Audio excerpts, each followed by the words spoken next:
Let me show you something right here. This barrel right here, I bought this barrel in 2008. It is 2026. That is the OG barrel. And it has survived years and years of abuse. And you wanna know why? Because you're only as good as the equipment you keep.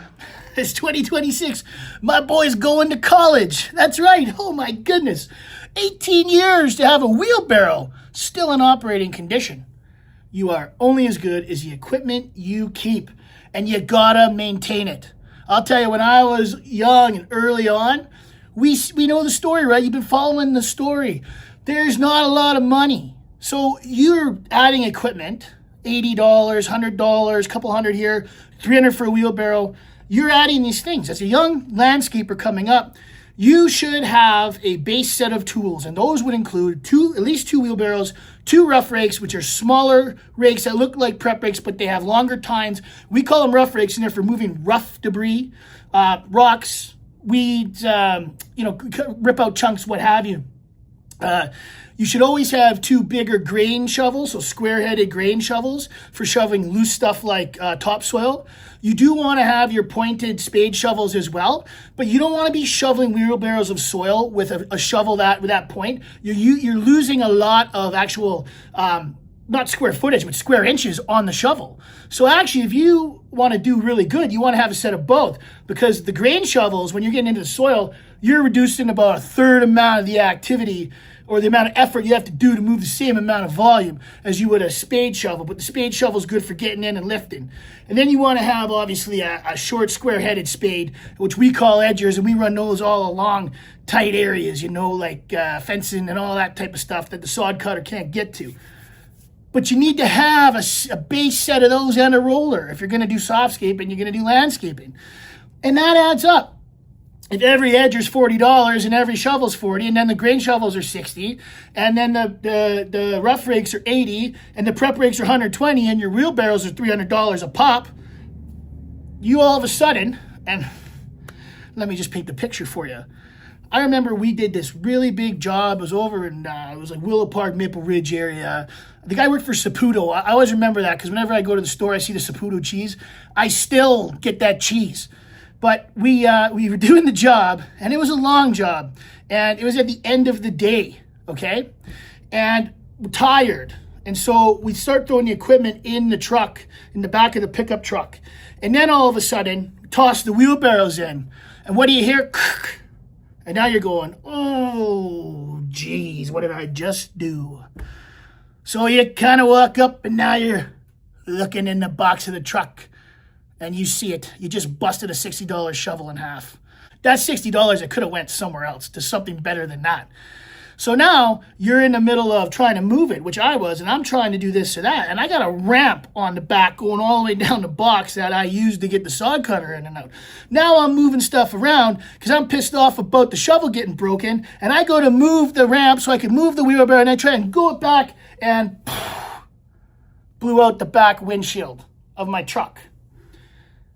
Wouldn't have blew out the back windshield of the truck had I not broken my shovel, but I wouldn't have broke my shovel had I organized my equipment, maintained them in a proper manner at the end of the day so that they're not getting damaged.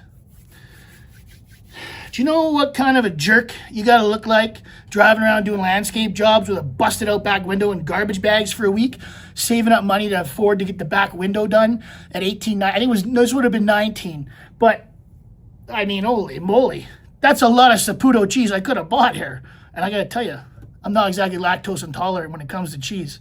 So that's the thing, right? You now are having a consequence of disorganization or laziness. And I was actually, if you look at it, I was actually lucky.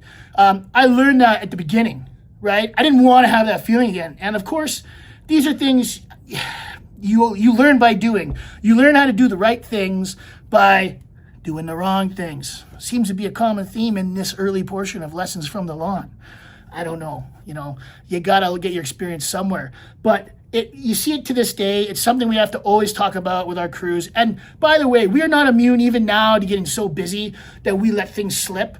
Every company, if you're a landscaper, you watch us, It's an ever-evolving, keep on top of the equipment. You have to do it. You don't want to get stuck where you don't have the right equipment on a job site. Now you're losing money trying to replace it, trying to do without, and then it might affect just simply what you promised the customer. Now it's affecting your reputation. So now it's not only affecting your money there, it's affecting the potential of your future money. And so I realized that early on. And I said, you know what? We're going to do our prep brakes a certain way, over to the side safe. We're going to put our wheelbarrows in, and then the ramp goes in. And we're going to do this in an organized way. And I have always taught my crews that since I was 18 years old. Now, I started at 18. My wheelbarrow's 18. I better watch out. Maybe he's going to start his own landscape company, go against me. The Sodbarrow Sod Supply. Holy cow. No. But you are only as good as the equipment you keep. And I will say this, every new landscaper should have a set that I described. And you should be proficient in hand tools and wheelbarrows. I've seen so many hot shot mouthy guys say they can run a skid steer or a mini skid or this or that, but then you put them on a job with no access and they got to run a shovel and they got to run a rake and they got to run a wheelbarrow and they can't even handle 4 rolls of sod in the wheelbarrow. They can't handle a full wheelbarrow. Now they're out there bragging about their $30 an hour pay grade, but they have zero demonstrable skills on any of the hand tools.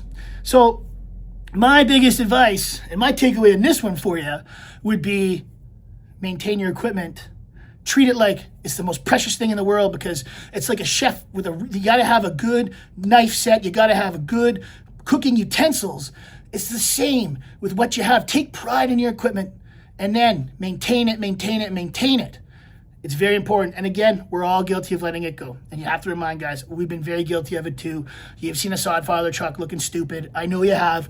We've all seen the stupid trucks. So nobody's perfect. I've seen some stupid looking Sodfather trucks. Some real stupid ones. We used to take photos of it. Look, here's one right here. Yeah, that's a nice little load there. But there's my 18-year-old barrel, and there's Footy right in there too, Tyler Foote. But at the end of the day, you're as good as the equipment you keep, and hopefully you'll be lucky enough to have a stake at the table 18 years running that you can actually still have equipment from all the way back then. And you think the millions and millions of square feet and the thousands of cubic yards of material that wheelbarrow has seen, and it has survived outside of an arm breaking incident because we're throwing in a roller, right? Not the right way. Outside of that, that wheelbarrow has been there the whole way, the hard way, and it's done it a great service for I'll always have that barrel. I'll always have that barrel. It might be at the shop, but we're never getting rid of that barrel. 18 years and counting. You're as good as the equipment you keep. Guys, hit that like button, hit subscribe. We're going to talk in the next one about just the actual anatomy of what you're doing when you go to a quotation, what I learned about actually how I present myself and my quotation, just peeling back to what we talked about before, but then expanding on it the way I like to do. Hit that like button, hit that subscribe button, and all those things you're supposed to do. My name is Jason Dyler. I am the Sodfather, and we are the gold standard in green. Thanks for watching, guys.